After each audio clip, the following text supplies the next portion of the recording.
Ito.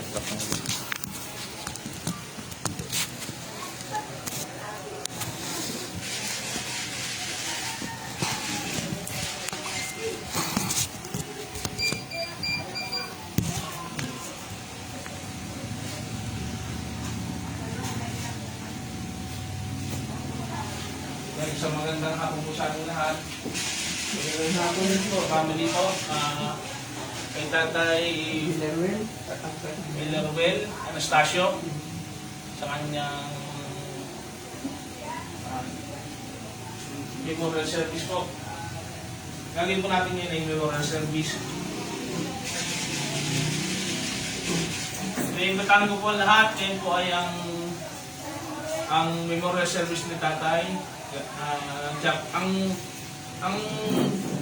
Ang pangalan po ng aming ay Chapel of Worship Christian Faith Ministries. At kami po ay nag-o-offer ng katulad o kapalit na pagsiservisyo sa inyo sa mga dumis nating mga mahal sa buhay para mabigyan kayo ng comfort, mabigyan kayo ng nakikirami po kami sa po na makasama mo po sa Chapel of Worship Christian Faith Ministries.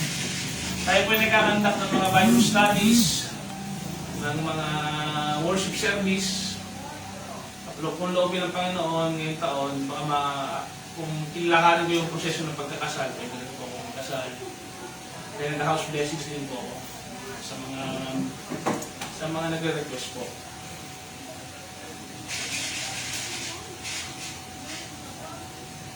Yan lang po natin. Ngayon po ay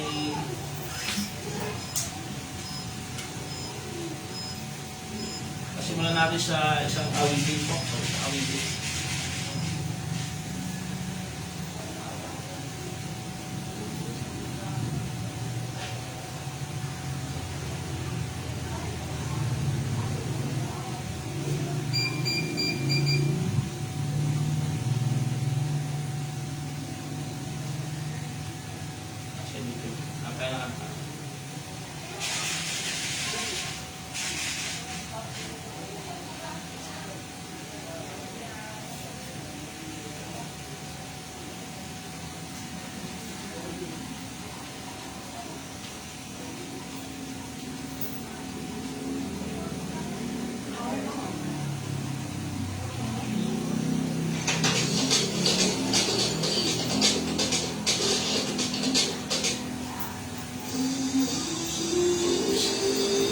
Mawit lang sa mamimit. Kaya tayong kumanta, may na.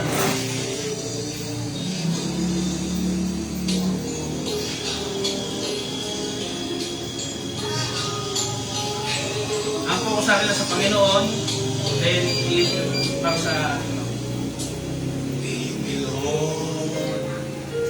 lead me by the hand and help me face the rising sun. Comfort me through all the pain that life may bring. There's no other hope that I can believe upon. Lead me, Lord, lead me all my life. Walk by me. Walk by me across the lonely roads that I may face. Take my arms and let my hands show me the way. Show the way to live inside your heart. All my days, all my life. You are my life.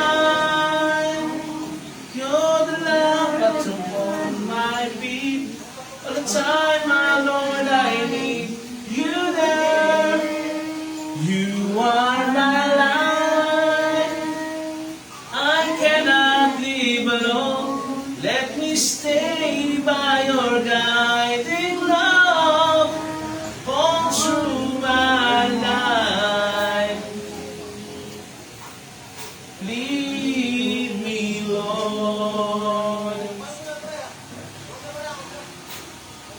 Lead me, Lord.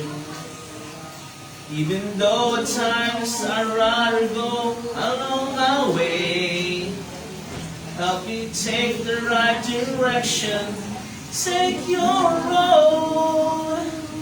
Lead me, Lord, and never leave my side. All my days, all my life, you are my life. Your love upon my feet. All the time, my Lord, I need you there. You are my life. I cannot live alone. Let me stay by your guiding love all through my life. You are my life. Your love upon my feet.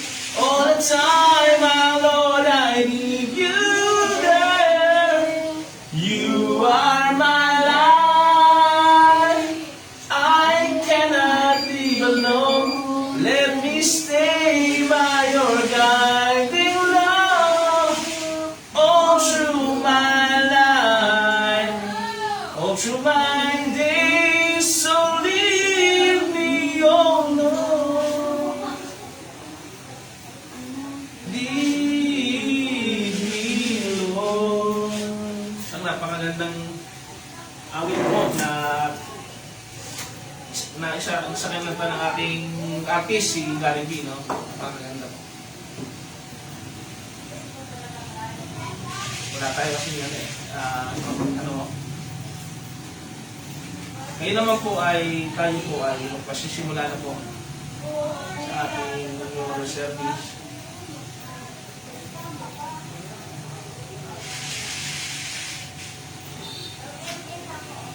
Binabati ko nga po pala ang presensya po ng pamilya sa mga hindi ko alam kung mga pinsan, mga nanay, mga barangay, kaibigan na nakikinig po at nanonood sa atin, kami at sa online na nandiyan po sa viewers po natin.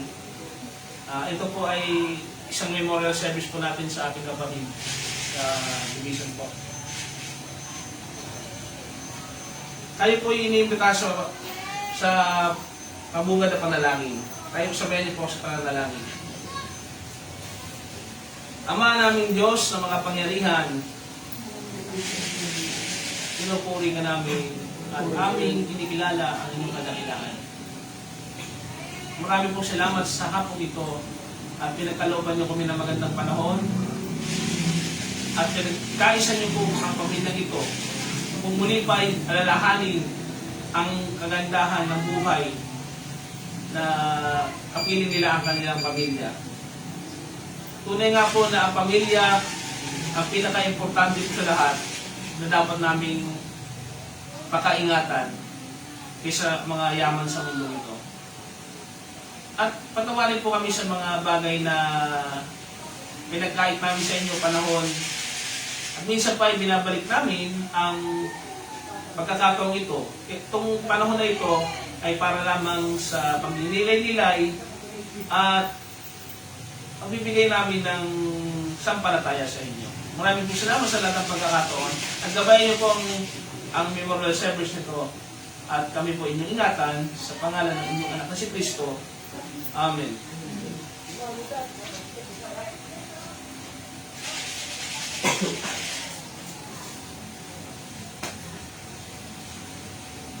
Ayun po ay ibabasahin lang po sa inyo na isang mga ilang kabanata sa banal na kasulatan.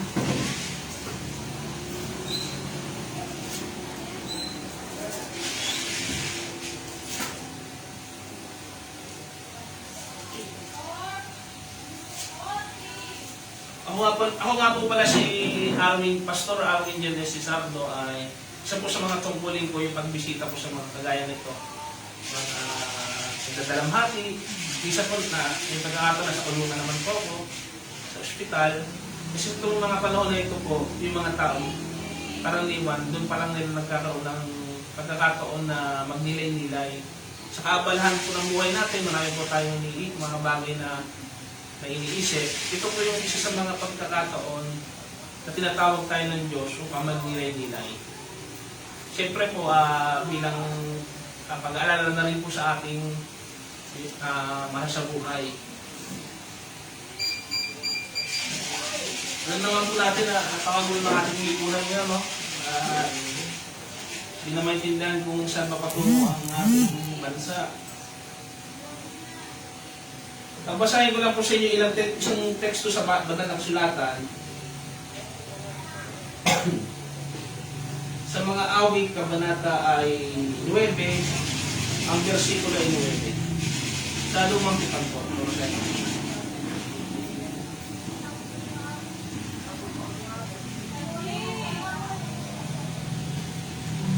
Kaya kung may kasama po ako dito, pinagbabasahin. Tawag lang po natin ang isip.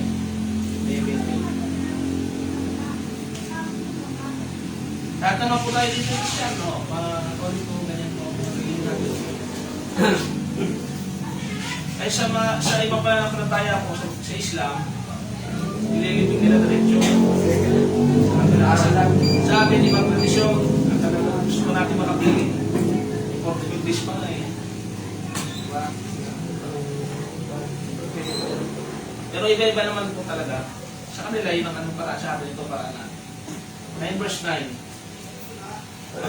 Sayang po natin. Si Yahweh ang takbuhan ng mga pinahihirapan, matibay na kanlungan sa oras ng kaguluhan. Nabasa po natin. Verse 23.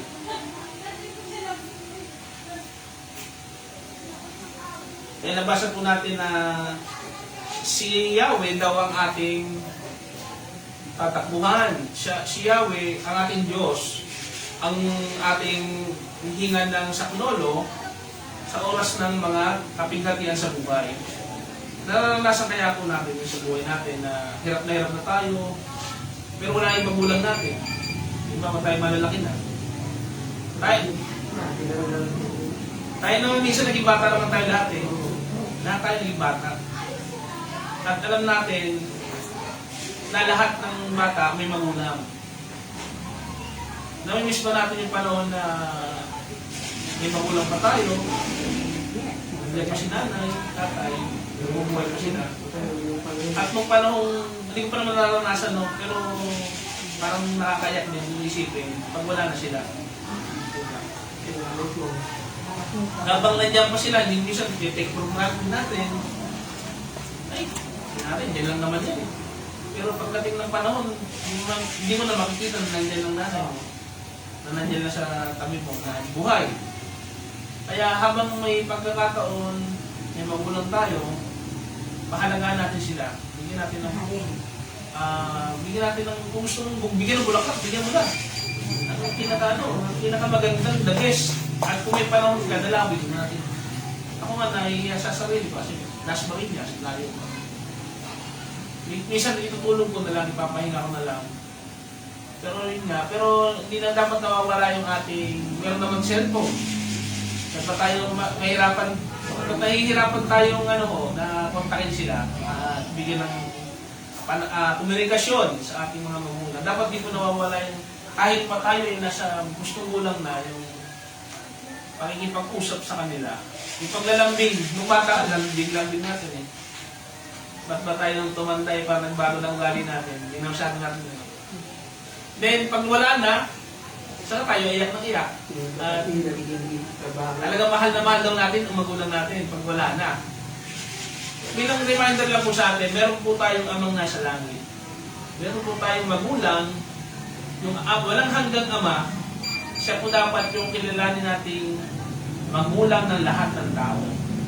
Yung nasa langit po, yung gumawa po ng lahat ng nakikita po natin, at kung bakit tayo nabubuhay, kung bakit tayo pinanganak, yung po ang dahilan bakit tayo umiiral, yung po ang dapat nating makilala sa buhay natin, Kung minamahal natin ang magulang natin, nakalagay mo sa 10 utos, ibigin mo, o igalan mo ang mga ina, magkakaroon ka ng habang buhay, sinasabi ng Banal na Kasulatan, number 1 pong utos, ilalanin mo, sambahin mo, ang nag-iisa po nating Diyos. Ngayon, yun po yung pinakasakdal natin ng pagiging tao. Kung bakit po tayo, tanong ba't na ba natin dito yun? Ba't po tayo nandito? Ba't po tayo na pinanganak? Bakit po tayo na umiiral? Dahil po sa pinakamataas na dahilan. Ikaw, babae, ginawa ka para sa lalaki, alam mo, hindi ka para sa sarili mo lang, ikaw ay may dapat ang kinikilala ang Diyos. Kaya nga po yung pamilya, dapat ang pamilya talaga, disenyo po yan na kumikilala sa Diyos. Kaya isip natin, ba't ang gulo-gulo? Bakit away ng away? Bakit maraming bisyo? Bakit maraming mga hindi maganda sa pamilya? Iba ka po yung mga bagay na dapat natin balikan.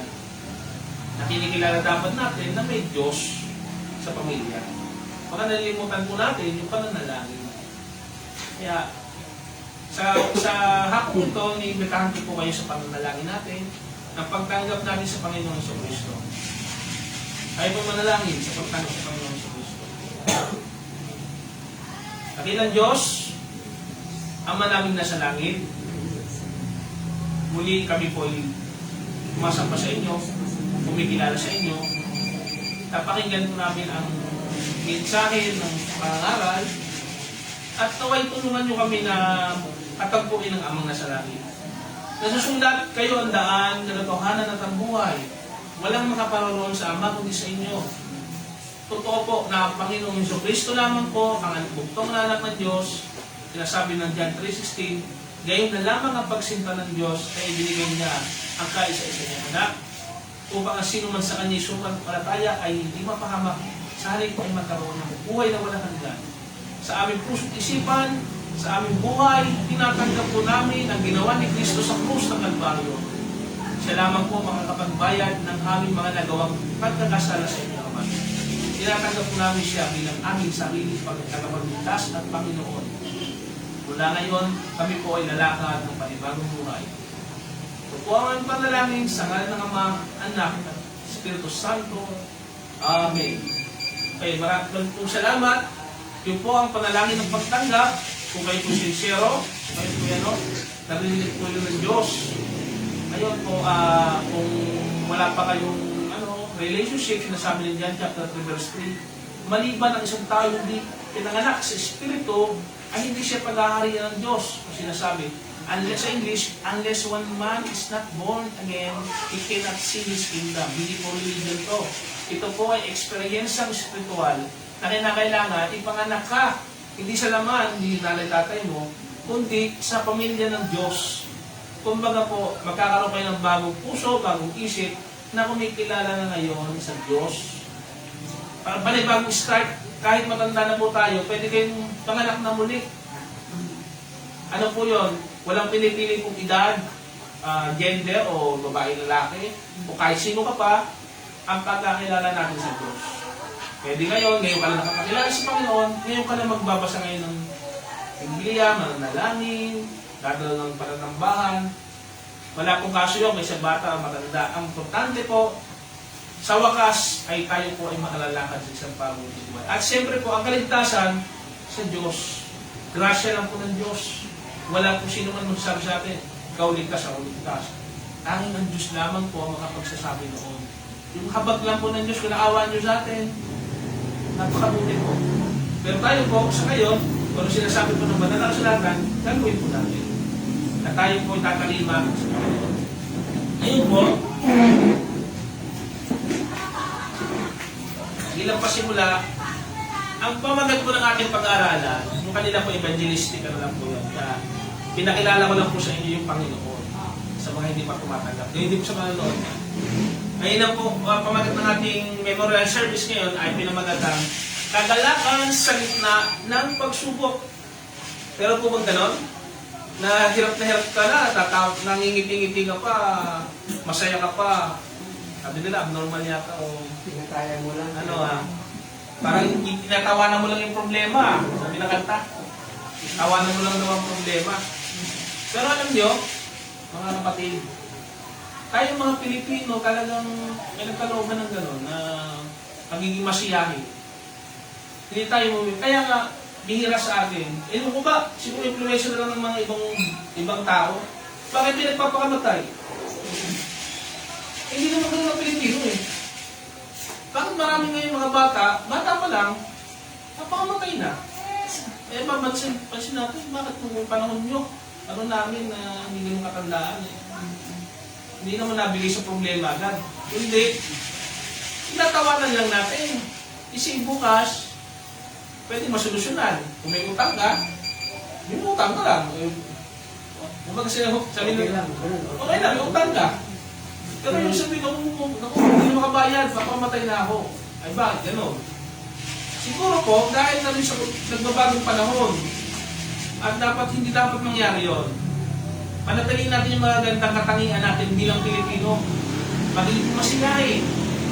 Yun nga yung sinasabi ng mga foreigners.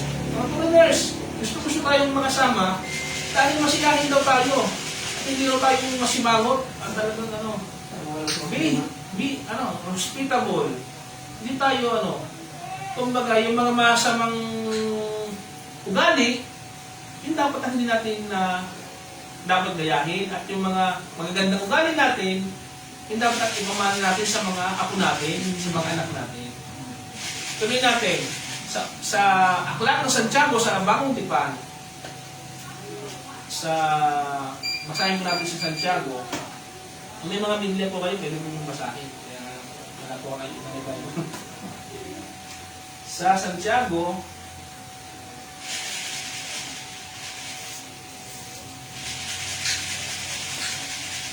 ay, kamusta kayo? Nakakapagdinig po ba si nanay? Wala ka pa pandiligin, makandilan. Kasi mahalaga yung nakikinig. Dito, sa pakikinig kayo magkakaroon ng pananalig. Kahit hindi makakita eh.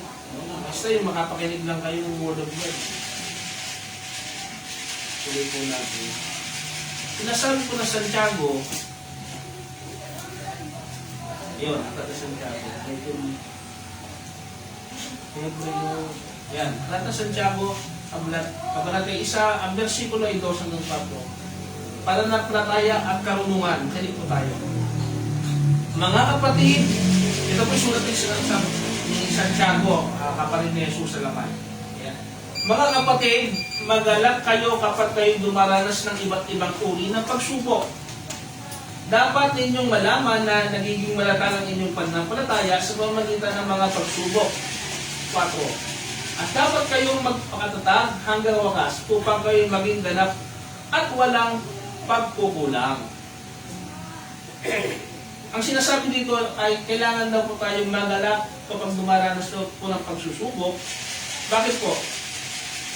At dapat daw hanggang wakas ng buhay natin ay manatiling matatag. Bakit daw po? Magkakaroon daw po na, sinasabi dito, ng ganap at walang pagkukulang. Alam mo yung ganap at walang pagkukulang? Alam mo yung ano yun? Yung panibagong buhay sa kabila. Kung saan walang kulang, walang reklamo, dahil doon wala na pag-iiyak, wala na mga konsumisyon, wala na mga kakulangan sa tao, yung hindi perfeksyon, kung may nakikita kang mali sa tao, doon po, hindi mo kakitaan kasi naging sinalala ng Panginoon doon. Ang mga tao po sa langit ay pawang mga nilinis ng Panginoon, sinalala ng Panginoon. Wala na pong kalungkutan, wala na pong... At ito po yung pagtungkol, alam niyo po kanino, sa mga mananampalataya na kay Kristo. Kung nagtitiis tayo sa kabila ng ating pagiging mabuting tao, sa kabila ng ginagawa natin yung tama, matapos kung buhay na ito, pansamantala, magkakamit po tayo na reward. Ano itong reward? Hindi natin ito yung reward pero po sa pagkakaroon ng gusto. Yung makakapiling natin siya. Yun po yung pinaka-reward natin, magkakaroon pa na tayo ng panibagong buhay, kasama na ngayon yung mga mahal natin sa buhay, na kung saan yung mga yon ay mga nilista ng Panginoon. Kung dito sila, mga pasaway sila, mga kung nagbagong buhay sila kay Kristo, makikita niyo doon, yung mahal niyo sa buhay, mga mabubuting tao na. At hindi na yung mga salbahe na ano, kung kumilala sila sa Panginoon. Yun po yung pangako doon. Kasi sa ngayon, talaga habang namumuhay tayo, kasama natin yung kapwa-tao natin, mainis tayo. Kasi, ano ba yan? Sama ng ugali? Ano ba yan? Problema? Ano ba yan? Walang trabaho? Kasi nakikita mo. Diba? Ay, kita mo yung ulang, no? Ganun talaga. Kasi habang namumuhay tayo, may kakulungan, merong dahilan kung ba't tayo mainis. Pero, daan natin, kung tayo maka-Diyos, dapat nakahari sa atin yung compassion. Maawa ka. Halimbawa, nagkamali yung tao. E kung nagkamali ka lang din, hindi mo patawarin, nagkamali ka lang din. Yung po yung pangako sa atin, magkaroon tayo ng buhay na walang gan sa langit kapag nakamit natin yung bagay na ito. Tandaan niya, ang pagsubok, normal po sa buhay. Hanggat nabubuhay po tayo, may pagsubok po. Sabi nga, maraming kanta, nabuo dyan. Mga pagsubok lamang yan. Huwag daw itigil ang laban, dami ng kanta no? Yung ito, kailangan mo malawak yung pag-unaba. Tama po. Normal po sa tao yun, yung malulungkot, maiinis. Normal po yun. Pag hindi ka nalulungkot, hindi ka naisip, hindi mo pakilala yung tao. Ito si tatay, nung nabubuhay pa, nalulungkot, maiinis din yan. At tumatawa din yan. Eh sa ngayon, sige na, mainis ka pa dyan, eh hindi na ka nalulungkot, hindi na ka naiinis. Hindi mo na makikita yun ngayon. Pero nung nabubuhay siya, makikita natin yung mga maganda at pangit, maganda at pangit. Pero pag mahal mo siya, siyempre, kahit pangit pa yan, eh, wala, maganda pa rin sa akin yan. Ano ba ang focus dito? Na tayo'y magalak, na dapat harapin natin. Huwag ano hatakasan ha. Huwag tatakasan yung ayoko, wala akong problema. Hindi ganun. At tinuturo sa atin, harapin mo may kagalakan. Sabihin, yung sinusolusyonan mo siya, pero hindi kayong masama ang loob. Sinusolusyonan mo po siya sa tulong at biyaya ng Diyos. Tandaan natin, problema, dagdag ng dagdag. Pero tinuturo sa atin, solusyonan natin ng may pananampalataya sa Diyos. Ang layunin sa atin ng Diyos, pagkaroon tayo ng pananalig. At alam niyo yung pananalig, nagbubunga po siya na pagtitaga. Magiging maganda yung ugali natin. Habang tumatagal tayo sa mundo, gumaganda dapat ang ugali natin. Habang tumatagal tayo may problema sa mundo, dapat nasolve yung mga problema. Dapat sa tagal natin sa pananatili sa mundo, gumanda po pala dapat ang ugali natin. At sabihin natin hindi mo totoo yan.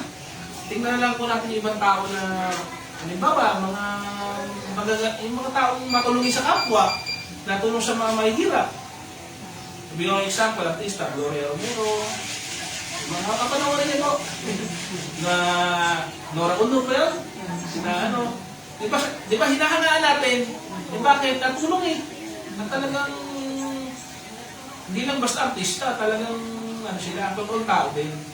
Yung sa nga nakita artista, hindi ka pinansin, di ba ma-open ka? Ano ba po? Parang, salit na paghanga, maging naiinis ka na. Oo. Hanga ako sa artista to ngayon, hindi na. Kasi inis na ba ko?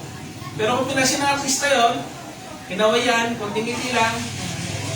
Pero hindi po tayo sa ating kapwa-tao, kahit hirap na tayo, pilitin natin, yun na pilitin. Sikapin natin huwag maging sarado. Sarado sa pangangailangan nila kung kailangan. Talagang. Di ba ba, yung kamag-anak mo na hinihingi ng pera. Ayaw mo trabaho. Ang solusyon doon, hindi bigyan ng pera. Bigyan ng hanap buhay. Tama po ba ako? Kasi aasa lang sa'yo eh. Maiinis pa pag hindi mo binigyan. Bigyan mo siya ng hanap buhay. Turuan mo na ganito. Hanap buhay na ganyan. Eh kung kailangan, sige, bigyan mo pagkain. Huwag na talaga yung i-spoil din natin na umaasa na lang din sa amin. Tandaan natin, kasalanan din natin kapag itong kapwa-tao natin, hindi na sumikap. Kailangan habang bumubuhay magsumikap. Tama po.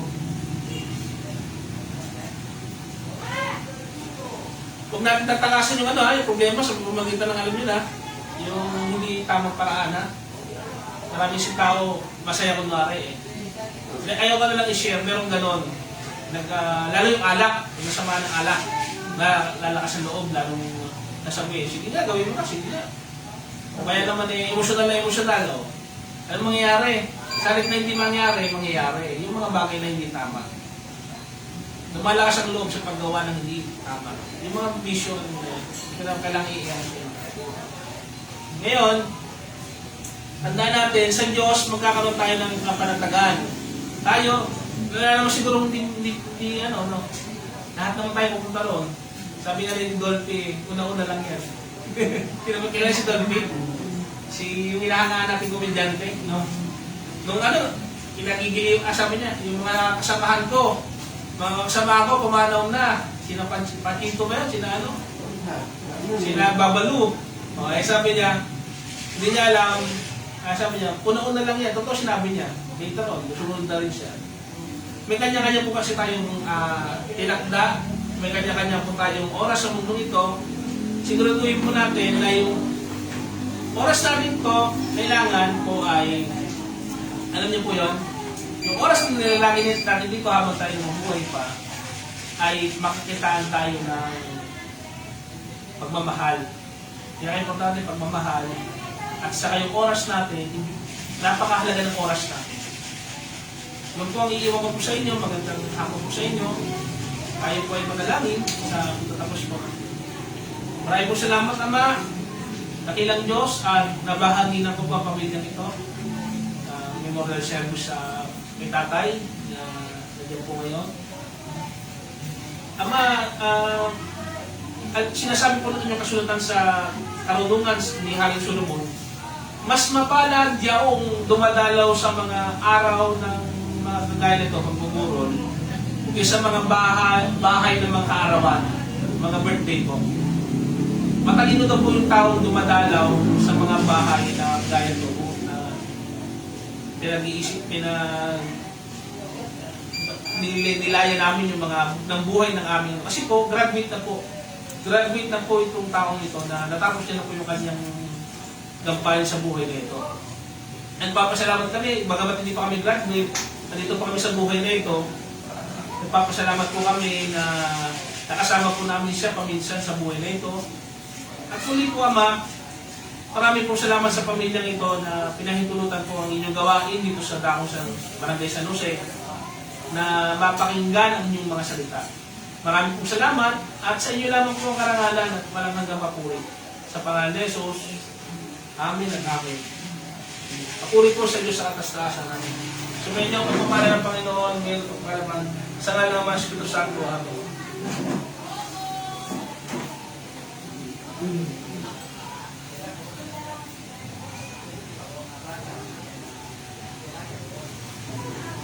Maraming po salamat. Gandang hapon po. Pakimakain sila. Maraming po sa inyo. Nakita niya na. Magkasimang rin.